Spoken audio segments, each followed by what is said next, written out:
नमस्कार दोस्तों, जय हिंद। कैसे हो आप सब? आई होप आप सभी अच्छे होंगे। आज जैसा कि आपने सामने देखा होगा, आज से हम लोग चर्चा कर रहे हैं डिटेल से क्या परसेंटेज की। परसेंटेज का ये लेक्चर नंबर 2 है। यदि आपने इसके पहले का लेक्चर नहीं देखा तो उसका लिंक नीचे डिस्क्रिप्शन में मिल जाएगा, या फिर परसेंटेज की जो प्लेलिस्ट बनी उसमें जाकर आप जरूर विजिट कीजिए, जिसमें हम लोगों ने डिटेल से चीजें फ्रैक्शन को परसेंटेज में कैसे बदले और परसेंटेज को फ्रैक्शन में कैसे 1 से 20 तक की डिटेल्स निकाल के हमने ट्रिक भी आपको सिखाई थी कि किस तरीके से आपको याद करना है। और आज जैसा कि आप सामने देख रहे हो कि एकदम बेसिक से चर्चा करने वाले हैं लेक्चर नंबर 2 की। तो बिना देरी करते हुए डायरेक्ट हम लोग कोई फालतू की बात नहीं करेंगे, सीधे आते हैं, कॉन्सेप्ट समझते हैं। और आप भी सबसे पहला काम कीजिए, कॉपी पे लेके बैठ जाइए। रोज ये बात बोलते हैं, जब तक आप मैथ लिखोगे नहीं, समझोगे नहीं, कॉन्सेप्ट को नोट नहीं करोगे, बाद में उनका रिवीजन नहीं करोगे, तब तक आपको मैथमेटिक्स नहीं आने वाली। तो अब हमारा जो आज का मुख्य उद्देश्य है, आज हम लोग पढ़ने वाले हैं मिक्स फ्रैक्शन। तो यहाँ पर अगर हम यहाँ पर लिख दे क्या, मिक्स फ्रैक्शन। ठीक, तो पहले तो हम लोग यही समझे कि मिक्स फ्रैक्शन होता क्या है, क्या इसको हिंदी में कहते हैं और किस टाइप के इससे प्रश्न बनते हैं। तो मिक्स फ्रैक्शन का जो हिंदी में अर्थ होता है, इसको हम लोग या तो सही भिन्न बोल देते हैं, ठीक, या तो सही भिन्न कुछ लोग बोलते हैं, या फिर इसको आप कह सकते हो पूर्णांक भिन्न। सही भिन्न या पूर्णांक भिन्न भी इसको हम लोग कहते हैं, किसको, मिक्स फ्रैक्शन को। अच्छा, मिक्स के नाम से ही समझ जाओ कुछ ना कुछ मिला होगा। यानी अगर हम आपसे ये कहें कि मिक्स फ्रैक्शन कैसे बनती है, तो मिक्स फ्रैक्शन दो संख्याओं को मिलाकर, एक तो आपके नेचुरल नंबर, एक क्या मिलता है, नेचुरल नंबर, और दूसरा फ्रैक्शन। यानी जब हम लोग नेचुरल नंबर में फ्रैक्शन को जोड़ देते हैं तो हमारे मिक्स फ्रैक्शन बन के आ जाती है। जैसे अगर हम एग्जांपल में बात करें, नेचुरल नंबर आप सभी लोग जानते हो, नेचुरल नंबर क्या होता है, जैसे 1, 2, 3, 4, 5, 6। अगर आप ये सारी चीजें नहीं जानते हो कि नेचुरल नंबर क्या होता है, होल नंबर क्या होता है, इंटीजर क्या होता है, रियल नंबर क्या होता है, इमेजिनरी नंबर क्या होता है, रेशनल नंबर क्या होता है, इरेशनल नंबर क्या होता है, टर्मिनेटिंग क्या होता है, नॉन टर्मिनेटिंग क्या होता है, प्राइम नंबर क्या होता है, कंपोजिट नंबर क्या होता है, को प्राइम नंबर क्या होता है, ट्विन प्राइम नंबर क्या होता है, इवन नंबर क्या होता है, ऑड नंबर क्या होता है, और ना जाने कितनी। ये सब चीजें अगर आप डिटेल से सीखना चाहते हो तो नंबर सिस्टम की प्लेलिस्ट बनी है, वहां जाकर आप लेक्चर 1 से स्टार्ट कीजिए और पूरे लेक्चर देखिए, जिसमें हम लोगों ने डिटेल से नंबर सिस्टम की चर्चा की है। 2 से 3 लेक्चर में हमने सिर्फ क्लासिफिकेशन ऑफ नंबर पढ़ाया है, यानी संख्याओं का वर्गीकरण। एक भी प्रकार ऐसा नहीं जो छूटा ना हो। अभी तक आप 5, 2, 7, 8, 10 कितने ज्यादा से ज्यादा 10 प्रकार की संख्या जानते हो, तो वहां हमने कम से कम 20 से भी अधिक प्रकार की संख्याओं का डिटेल से वर्णन किया। जरूर जाकर विजिट कीजिए। उसके बाद में हम लोगों ने यूनिट डिजिट, उसके बाद में क्लासिफिकेशन ऑफ नंबर्स के बाद यूनिट डिजिट, उसके बाद डिविजिबिलिटी रूल्स, ढेर सारे। और unit digit most important topic आपका एग्जाम के लिए होता है। तो नंबर सिस्टम की प्लेलिस्ट जाकर जरूर से जरूर विजिट कीजिए, ताकि हर एक चीज आप समझ सको। फिलहाल में यहाँ पर छोटा सा टॉपिक है क्या, नेचुरल नंबर। एक लाइन में समझ लो कि नेचुरल नंबर वो होती है जो 1 से स्टार्ट होती है, यानी जो हमें नेचर से प्राप्त होता है, जैसे 1, 2, 3, 4, 5, 6 इस टाइप से। अच्छा, फ्रैक्शन आप सभी लोग जानते हो, फ्रैक्शन यानी भिन्न, जैसे 1/2, 1/3, 1/6, 1/9 या 6/7, ये सब क्या होती है, फ्रैक्शन। जब इन दोनों को एक साथ मिला के लिख दिया जाता है तो वो हमारा जो कहलाता है उसको हम लोग कहते हैं मिक्स फ्रैक्शन। जैसे अगर हम लिख दें यहाँ पर 3 सही 3/11, क्लियर, क्या लिख दिया, 3 सही 3/11। अगर आप इसको डिटेल से समझना चाहोगे तो 11 को गुणा 3 में करोगे, 11 × 33, 33 और 3 हो जाएगा 36। तो इसको हम लोग ऐसे फ्रैक्शन के रूप में लिख सकते हैं। अब यहाँ पर हमें 2-3 चीजें डिटेल से समझनी, आप भी समझने का प्रयास करो। जैसे हम जब लिखते हैं 3 सही 3/11, तो ये जो ऊपर वाला 3 है इसको हम लोग बोलते हैं शेषफल, यानी जो भी ऊपर संख्या होती है वो क्या होती है, शेषफल, जिसको इंग्लिश में हम लोग बोलते हैं रिमाइंडर। क्या बोलते हैं, रिमाइंडर। इतनी बात समझ गए। अच्छा, नीचे वाली जो संख्या होती है इसको हम लोग बोलते हैं भाजक।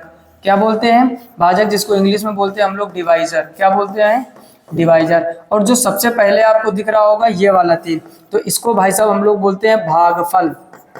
क्या बोलते हैं, भागफल, जिसको इंग्लिश में बोलते हैं हम लोग क्यूसेंट। क्या बोलते हैं, क्यूसेंट। इतनी बात समझ में आई।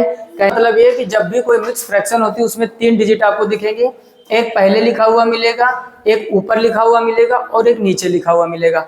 ऊपर वाले को शेषफल यानी रिमाइंडर बोलते हैं, नीचे वाले को भाजक यानी डिवाइजर बोलते हैं। यहाँ पर भाजक लिख लीजिए, है ना। और ये जो पहले लिखा हुआ है इसको हम लोग भागफल बोलते हैं, इसको क्यूसेंट भी बोल सकते हैं। इतनी बात समझ में है। अब ये ऐसा निकलता क्यों, उसकी भी थोड़ी डिटेल। आपने देखा होगा, जैसे हमने क्या लिखा, 3 सही 3/11, इसको हमने जब कैलकुलेट किया तो 36/11 लिखा। इसका भाव ये है कि 11 का भाग हमें 36 में देना है। अब आप ही बताना, जो आप बचपन से सीखते हुए आए हो, 11 36, अब 11 का पहाड़ा ऐसा पढ़ना है 36 से ज्यादा ना हो तो 3 बार जाएगा, तो 11 से 33, नीचे कितना बचेगा 3। अब इसी 3 को तो हम लोग कहते हैं शेषफल, इसको क्या कहते हैं शेषफल, और इसको हम लोग क्या कहते हैं भागफल, और इसको क्या कहते हैं हम लोग भाजक। अब बात समझ में आई कि नहीं, भाजक को ही डिवाइजर बोलते हैं, शेषफल को रिमाइंडर बोलते हैं, और भागफल को क्वोशिएंट बोलते हैं। इतनी बात समझ में आ रही कि नहीं। यानी जब भी हम लोगों की मिक्स फ्रैक्शन होती है उसमें 3 डिजिट मिलेंगे, एक ऊपर नीचे, एक ऊपर लिखा हुआ, एक नीचे लिखा हुआ, और एक साइड में। इसको हम लोग क्या बोलते हैं बोलो, इसको बोलते हैं भागफल, ऊपर वाले को शेषफल और नीचे वाले को भाजक। क्लियर। तो ये कुछ चीजें पहले बेसिक से आपको सीखनी है। अब हम लोग चर्चा करेंगे कि कैसे इसको तोड़ना सीखें और टूटे हुए को कैसे जोड़ना सीखें। क्लियर। तो पहले आप इसका स्क्रीनशॉट ले लीजिए, फिर हम लोग आगे चर्चा करते हैं। क्लियर। अब देखो थोड़ा सा और आगे समझना। अब जैसे हमने ये संख्याएं लिखी थी, एक एक चीज को आप बस कॉपी पे नोट करते रहिए और समझते रहिए। जैसे अभी हमने क्या लिखा था 3 सही 3/11। गौर से देखो, क्या हम लोग इसको ऐसा नहीं लिख सकते 3 + 3/11? कैसे? क्योंकि जब हम लोग इसको साहब हल करते हैं तो इसका गुणा इसमें करते हैं, यानी 11 × 33, फिर ऊपर वाले को जोड़ते हैं और जो नीचे लिखा वैसा लिख देते हैं, तो ये क्या हो जाएगा 36/11। अब यहाँ पर इसको थोड़ा समझने का प्रयास करना, हम वो तरीके आपको सिखाएंगे, देखते ही क्वेश्चन निपटाना सीख जाओगे। अगर हम इसको हल करें, थोड़ा सा चीजें समझो, इसके नीचे एक मानेंगे एलसीएम क्या होगा 11, फिर भी क्या करोगे 11 × 33 और 3 एकम 3, तब भी तो भाई साहब आपका 36/11 आ जाएगा। अब देखो जो ये वैल्यू लिखी है और जो ये वैल्यू लिखी, इसमें कोई अंतर है? इसका मतलब जो भी मिक्स फ्रैक्शन होती है, जो आपका पहले डिजिट लिखा होता है उसके बीच में प्लस लगा दो, उस पर कोई इफेक्ट नहीं पड़ेगा। बस एक चीज ध्यान रखनी है कि ऊपर जो शेषफल है वो भाजक से ज्यादा नहीं होना चाहिए। मतलब क्या हुआ, जैसे हमने लिख दिया 4 सही 5/9, तो यहाँ पर तो हम इसको लिख सकते हैं 4 + 5/9। अब इसको अगर आप हल करोगे तो 9 चौको 36, 36 और 5 होता है 41, तो ये भाई साहब हो जाएगा 41/9। और इसको जब आप हल करोगे तो इसका भी एलसीएम क्या लोगे 9, 9 × 4, 9 चौको कितना हो जाएगा 36 और 5 एकम 5 हो जाएगा, तो 36 और 5 कितना हो जाएगा 41, तो क्या हो जाएगा 41/9। इतनी बात समझ में आई या नहीं? इसका मतलब ये हुआ कि इस फ्रैक्शन को, यानी मिक्स फ्रैक्शन को अगर बीच में हम प्लस लगा दे तो कोई इफेक्ट नहीं पड़ता। प्रूफ कराते हुए चल रहे, कोई सिर्फ बताने वाली बात नहीं बताएंगे आपको, है ना, कि केवल बस कह दिया और हो या ना प्रूफ करते हुए चलेंगे। लेकिन एक चीज आपको ध्यान रखना, जैसे हमने लिख दिया 4 सही 8/3, अब यहाँ पर थोड़ी समस्या है, हल करने को तो आ जाएगा, लेकिन आप हमेशा ये चीज देखा करो कि ऊपर वाली संख्या नीचे वाली संख्या से बड़ी नहीं होनी चाहिए, तब वो मिक्स फ्रैक्शन की श्रेणी में नहीं आएगी। जैसे अगर हम इसको हल करें 4 × 12 और 8 20, 12 और 8 कितना हो जाएगा 20, 20/3 ये भी लिखा है। लेकिन अगर हम इसको 4 सही 8/3 लिखकर इसको हम लिख दें 4 + 8/3 आएगा, तब भी वही, यानी एलसीएम ले लोगे 3, 4 × 12 + 8, तब भी आपका क्या आएगा 20/3। लेकिन ये वैल्यू तो समान है, लेकिन आगे जब हम लोग परसेंटेज की तुलना करेंगे तो थोड़ी सी चीजें इस प्रकार से कठिन हो जाएंगी। तो पहला काम आप ये करो कि ये चेक करो कि ऊपर वाली संख्या कहीं बड़ी तो नहीं। मतलब कहने का ये हुआ कि लिखा था 4 सही 8/3, इसको हम लोग लिख तो सकते हैं 4 + 8/3, लेकिन इसका जब इसमें भाग दोगे, थोड़ा सा ध्यान से समझो, तो 3 दूनी 6 पूरा 2 बार चला जाएगा, 3 दूनी 6 बचेगा 2, तो ये 2 सही 2/3 हो जाएगा। अब इसको हम लोग ऐसे जोड़ भी सकते हैं, तो 4 और 2 कितना हो जाएगा 6 सही 2/3। यानी जब भी मिक्स फ्रैक्शन का क्वेश्चन आए तो पहली नजर आप ये डालो उसमें कि कहीं उसके जो ऊपर संख्या लिखी वो नीचे वाली से बड़ी नहीं। कहने का मतलब ये ऐसा तो नहीं कि डिवाइजर से बड़ा आपका रिमाइंडर नहीं होना चाहिए। डिवाइजर होता है नीचे यानी भाजक, ऊपर क्या होता है रिमाइंडर यानी शेषफल, ऊपर संख्या बड़ी नहीं होनी चाहिए। हल करने पर आ रहा है, लेकिन आगे जब हम लोग परसेंटेज की तुलना करेंगे, अभी जब इससे परसेंटेज निकालेंगे तो चीजें और भी बेटर तरीके से समझ पाएंगे। इतनी बात समझ गए? यानी कोई भी संख्या हो उसको हमें पहले सही तरीके से लिखना। जैसे हमने लिख दिया 16 सही 15/4, इसको आपको मिक्स फ्रैक्शन के रूप में बनाना है। तो आपने देखा कि 15 4 से ज्यादा है, यानी 4 से बड़ी संख्या है। और जब भी भाई साहब 4 से बड़ी संख्या हो, यानी 16 सही 15/4, तो 4 का इसमें आप भाग दोगे, यहाँ पर पहले लगा दो प्लस। अब 4 का इसमें भाग दोगे तो 4 तिहाई 12, 3 बचेगा, फिर हो जाएगा 3/4। अब इसको आप कैसे जोड़ोगे, 16 और 3 कितना होता है 19, 19 सही 3/4। जो चीज ये लिखी है वही चीज ये लिखी। अब जिसको ट्रस्ट नहीं है थोड़ा सा समझने का प्रयास करना। अगर हम इसको भाई साहब यहाँ पर हल करें तो 16 को गुणा जब 4 में करोगे तो 16 चौको होता है 64, 64 में कितना जोड़ दोगे 15, और नीचे रहेगा 4, तो 64 और 15 जोड़ोगे 5 और 4 9, 7 9, यानी ये हो जाएगा 79/4। यही काम आप यहाँ पर करो, 19 को गुणा 4 में करो तो 19 × 4 कितना होता है 19 दूनी 38, 38 को जब डबल करोगे तो हो जाएगा 76। तो 76 में आपको कितना जोड़ना है 3, और नीचे क्या रहेगा 4, तो 76 और 3 कितना हो जाएगा, ये भी 79/4 आ जाएगा। ये बात समझ में आई कि नहीं। तो मिक्स फ्रैक्शन का पहले हमें सही तरीका बनाना है।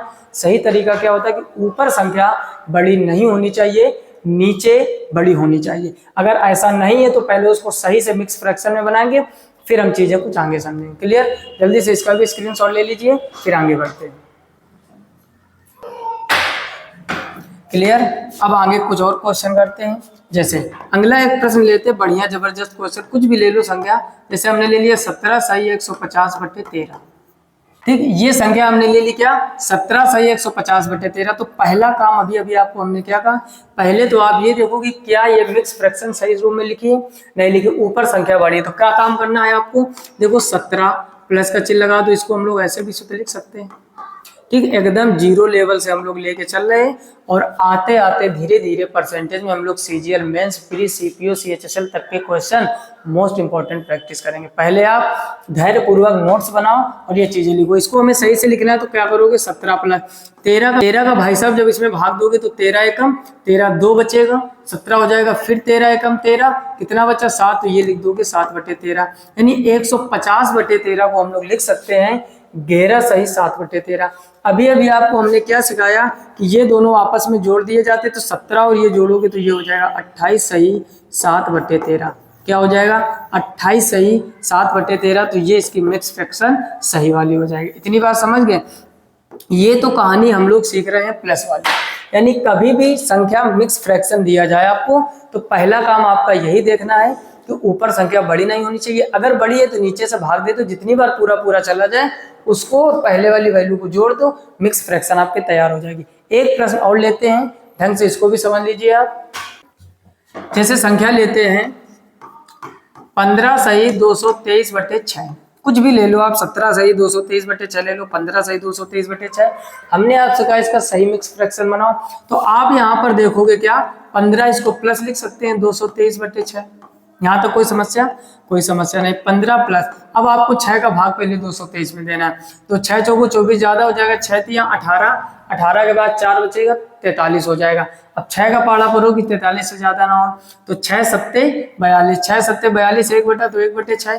अभी अभी आपसे हमने कहा कि ये वाली आपस में जुड़ जाती, तो 7 और 5 12, 3 और 1 4 और 1 हासिल का 5, तो 52 सही 1/6। ये इसका मिक्स फ्रैक्शन का सही तरीका होगा। बोलो यहाँ तक किसी को कोई समस्या नहीं होगी कि तू प्लस वाले तो कर लोगे। अगर सही मिक्स फ्रैक्शन लिखा है तो कोई दिक्कत नहीं, सही लिखा है तो बीच में प्लस लगा के डायरेक्ट जोड़ सकते हैं। बड़ी संख्या लिखी तो पहले आप भाग दीजिए, उसको सही से मिक्स फ्रैक्शन बनाइए। इतनी चीजें समझ गए होंगे। अब हम लोग चर्चा करेंगे माइनस वाली। उसके पहले एक क्वेश्चन आपको हम प्लस वाला ही दे रहे हैं, और होमवर्क है आपका ये, HW डाल लीजिए। इसको आपको कमेंट बॉक्स में आंसर कमेंट करके जरूर बताना है क्या। जैसे अगला प्रश्न हम लोग लिख लेते हैं 17 सही 119/5। इसको आप सही से मिक्स फ्रैक्शन में बनाओ। ठीक, सही मिक्स फ्रैक्शन में आपको बनाना है इसको, और इसका आंसर सभी लोगों को कमेंट बॉक्स में कमेंट करना। ठीक, प्लस वाला इतना ही कॉन्सेप्ट आप सीख लो, इतना ही पर्याप्त। अब थोड़ी सी चीजें माइनस में कठिन होती, तो पहले आप इसका स्क्रीनशॉट ले लीजिए, इसका आंसर कमेंट बॉक्स में कमेंट कीजिए, फिर हम लोग माइनस वाली चर्चा करते हैं। क्लियर? अब देखो हम लोग कुछ माइनस वाली सीखते हैं। जैसे एक हमने आपके सामने प्रश्न लिखा 17 - 3 6/19। अब इस प्रश्न को आप समझो। पहले तो हम लोग बेसिक में जाएंगे। बेसिक हम लोग कैसे सॉल्व करते हैं, जैसे यहाँ पर लिख दिया 17 - 19 दिया है 57, 57 में आप 6 जोड़ दोगे, जो रूल बचपन में सीखा, और नीचे क्या हो जाएगा 19। उसके बाद भाई साहब हम करेंगे 17 माइनस 57 और 6 जोड़ोगे तो ये कितना हो जाएगा 63, और नीचे कितना हो जाएगा 19। फिर इसके नीचे 1 करोगे, एलसीएम कितना हो जाएगा 19। ये हम तरीका सिखा जरूर ना, ये बचपन में सीखा होगा, लेकिन ये सीखना नहीं है, कंपटीशन में ये काम नहीं करना। हम लोग अभी शॉर्टकट सीखेंगे, सुपर ट्रिक सीखेंगे, जो भी आप समझो बस कर बहुत जल्दी लेंगे। जैसे अब 19 का गुणा 17 में करोगे तो 19 का गुणा 17 में करो तो 19 का पाड़ा 7 बार पढ़ोगे, 7 कितना होता है 133 का 3 आ जाएगा, हासिल हो जाएगा 13। 19 एकम 19, 19 और 13 कितना हो जाएगा, जोड़ दो तो हो जाएगा 22, 22 10 कितना हो जाएगा 32, और इधर 63 क्या कर दोगे कम। अब समझना थोड़ा ध्यान से, 3 में 3 कम करोगे 0, और 32 में आप जब 6 कम करोगे, पहले 32 में 2 कम कर दोगे और फिर उधर 4 कम कर दोगे, तो ये हो जाएगा भाई साहब 26। इतनी बात समझ गए। अब 260/19, और इसको जब आप कैलकुलेट करोगे तो 19 का पाड़ा एक बार जाएगा तो 19 एकम 19, कितना बचेगा 7 70 हो जाएगा, 19 3 57, ठीक, 19 3 57, और 70 में 57 कम करोगे तो बचेगा 13, तो 13 सही 13/19। इतनी बात समझ में आई कि नहीं। ये तो भाई साहब वो तरीका हो गया जो आप बचपन से सीखते हैं, तो ये तो दुनिया कर लेती, टाइम जरूर लगेगा लेकिन कर लोगे। क्या किया हमने, 17 माइनस 3 सही 6/19 था, 19 का गुणा 3 में किया, 6 जोड़ दिया तो 57 6 63, 63/19, 19 एलसीएम हो जाएगा, 19 का गुणा 17 में करोगे 323 आ जाएगा, माइनस 63, 323 में 63 घटाओगे 260, और 260/19 काटोगे 13 सही 13/19। पहले बताओ ये बात समझ में आ गई कि ये तो आ ही गया होगा। अब हमें करना क्या है, थोड़ा दिमाग से समझना। हमने क्या किया, यहाँ पर आपको सुपर ट्रिक बताते हैं। अगर ये बात माइंड में आ जाए, ये चीज़ें समझ में आ जाए और ये तरीका आपको अच्छा लगे तो जल्दी से लाइक जरूर कर दीजिएगा, ताकि हमारा मोटिवेशन एकदम टॉप लेवल पे रहे। जैसे संख्या क्या थी, क्वेश्चन क्या था आपका, 17 सही 3/3 सही 6/19। जब भी इस प्रकार का क्वेश्चन है, हमेशा ध्यान रखिए, तो जो भी यहाँ पर संख्या लिखी होती, ध्यान से समझना, जो भी यहाँ पर संख्या लिखी होती इससे एक ज्यादा करके इसमें घटा दो। जैसे अगर यहाँ पर प्लस होता, समझने का प्रयास करो, अगर ये लिखा होता 17 + 3 सही 6/19, तो हम लोग तरीका क्या सीखे, 17 और 3 20, 20 सही 6/19। ये तो होता है प्लस में, ये किसमें होता है प्लस में। लेकिन माइनस वाले में क्या करना है, जो भी संख्या लिखी उससे एक ज्यादा इसमें घटा दो। कहने का मतलब भाई साहब ये है, प्लस वाला तो हम सीख ही चुके हैं पीछे, माइनस वाले में क्या करना है आपको, 3 है, 3 में 1 जोड़ोगे हो जाएगा 4, तो 17 में 4 कम करोगे 13, फिर ये नीचे वाली संख्या को ऊपर वाले से घटा दोगे तो 19 में आप 6 कम करोगे कितना बचेगा 13, और नीचे जो लिखा वही लिखा है। तो क्या ये वैल्यू और ये वैल्यू सेम नहीं? बात समझ में आई है नहीं, फिर से समझ लो। बेसिक बहुत बड़ा होता है। पहले 19 को गुणा 3 में किया, फिर 6 जोड़ा 63/19 आया, फिर आपने एलसीएम 19 लिया, फिर 19 को गुणा 17 में किया 323 आ गया, माइनस 63 किया 260/19, काट पीट के इतना आया। कितना टाइम लग गया। हमारा काम है तेज दौड़ना, स्मार्ट वर्क करना। जब तक आप स्मार्ट वर्क नहीं करोगे तब तक चीजें बिल्कुल भी नहीं समझ पाओगे। हमने क्या कहा, जो भी क्वेश्चन हो यहाँ पर भाई साहब जो संख्या लिखी हो उसमें एक ज्यादा करके इससे घटा दो। तो 17 में 3 ना कम करके 17 में 4 कम कर दिया, बच गया 13। इधर नीचे वाली संख्या में ऊपर वाली संख्या घटा के ऊपर लिख दो नीचे भाई, तो 13 सही 13/19 ही आ गया, और 13 सही 13/19 ही। चीजें समझ में आई या नहीं? अगर समझ में आए तो कमेंट बॉक्स में दिल बनाकर एकदम फेंक के मार दीजिए, ताकि चीजें और भी बेटर तरीके से आप समझ पाओ। ये समझ में आया कि नहीं? अगला एक और प्रश्न लेते हैं। अगला प्रश्न जैसे लेते हैं, हमने ले लिया यहाँ पर लिख दिया 100 - 16 और 2/3, कुछ भी संख्या ले लो। अब बेसिक तरीका क्या है, बेसिक अब इस बार नहीं लगाएंगे, टाइम खराब नहीं करना है। बेसिक आप सबको जानते हो, 16 × 48 2 50/3, चाहो तो कर लो, ठीक, थोड़ा ताकि आपको क्लियर हो जाए कि नहीं ट्रिक ये काम कर रही है। 16 × 48 48 2 50 होता है, 50/3, इसके नीचे एक मानोगे, एलसीएम कितना हो जाएगा 3। 100 का गुणा 3 में करोगे कितना हो जाएगा 300, 300 में 50 कम कर दीजिए। यहाँ तो कोई समस्या नहीं होनी चाहिए। 300 में जब 50 कम करोगे भाई साहब तो ये बचेगा 250/3 हो जाएगा, नीचे 3 का इसमें भाग दे दीजिए, तो 3 8 24, 24 के बाद 1 बचेगा 10 हो जाएगा, 3 3 9 और 1 सही, यानी 83 सही 1/3 आ जाएगा। ये मेन वैल्यू क्या निकल के आएगी, 83 सही 1/3। हमने आपको तरीका क्या सिखाया हुआ उसको आप पकड़ के चलो। जैसे अपना क्वेश्चन क्या लिखा हुआ था, क्वेश्चन था 100 माइनस 16 सही 2/3। हमने आपसे कहा जो भी यहाँ संख्या लिखो उससे एक ज्यादा करके घटा दो, यानी 100 में आपको 16 नहीं कम करना है, 16 में जब आप एक जोड़ोगे तो हो जाएगा 17। अब 100 में जब आप 17 कम करोगे तो कितना बचेगा 83। दूसरा तरीका हमने कहा नीचे वाली संख्या में ऊपर वाली घटा दो, नीचे 3 लिखा है ऊपर 2, 3 में 2 कम करोगे 1 बचेगा, नीचे आ जाएगा 3। तो 83 सही 1/3 ये भी आया, 83 सही 1/3 ये भी आया। बोलो बात समझ में आई कि नहीं। कहने का मतलब हमें स्मार्ट वर्क करना है हार्ड वर्क के साथ, इसमें आपका ज्यादा टाइम लगेगा। माइनस वाली थोड़ी सी चीजें कठिन होती, यहाँ आपने जो प्लस वाला पढ़ा होगा ये तो बहुत ही आसान होता है। जैसी संख्या लिखी हो बीच में प्लस लगा दो, बस ये देखना होता है ऊपर बड़ी संख्या तो नहीं लिखी है। अगर ऊपर बड़ी संख्या लिखी तो नीचे वाली संख्या को ऊपर वाली संख्या में भाग दे दो, फिर उसको जोड़ दो, तो ये तो थोड़ा आसान होता है। लेकिन यहाँ माइनस वाली जो चीजें आप सीख रहे हो ना, इसमें आपको बस एक ट्रिक याद रखनी, क्या कि जो भी संख्या लिखी हो उसमें एक ज्यादा करके, ध्यान से सुनो, जो भी संख्या लिखी उसमें एक ज्यादा करके इधर से घटा दो, इधर नीचे वाली में ऊपर वाली घटा दो। बटे नीचे वाली देख लो कि यहाँ पर दोनों एग्जाम्पल जो हमने बताया एकदम सेम आ रहे हैं। तो चीजें समझ में आ रही कि नहीं। अगर चीजें समझ में आ रही हो तो डिटेल से कॉपी में नोट करते हुए चलिए। साथ ही साथ आज इस वीडियो में इतना ही रखते हैं, अगले लेक्चर में हम लोग और भी कुछ डिटेल से चीजें सीखेंगे। फिलहाल में आज की वीडियो में इतना ही। चीजें अच्छी लगी हो तो लाइक करके जितना हो सके अपने दोस्तों में जरूर शेयर कीजिए, ताकि उनकी मैथमेटिक्स 0 लेवल से टॉप लेवल तक एकदम जबरदस्त हो सके। जितना हो सके अपने मित्रों में शेयर कर दीजिए, और साथ ही साथ चैनल पर पहली बार आए तो सब्सक्राइब करके नोटिफिकेशन बिल को ऑल पर सेलेक्ट कीजिए, ताकि हर एक वीडियो की नोटिफिकेशन सबसे पहले आप तक पहुंचे। फिलहाल में आज की वीडियो में इतना ही, मिलते हैं नेक्स्ट वीडियो में। तब तक अपना ख्याल रखिए, अच्छे से पढ़ाई कीजिए। तब तक के लिए जय हिंद।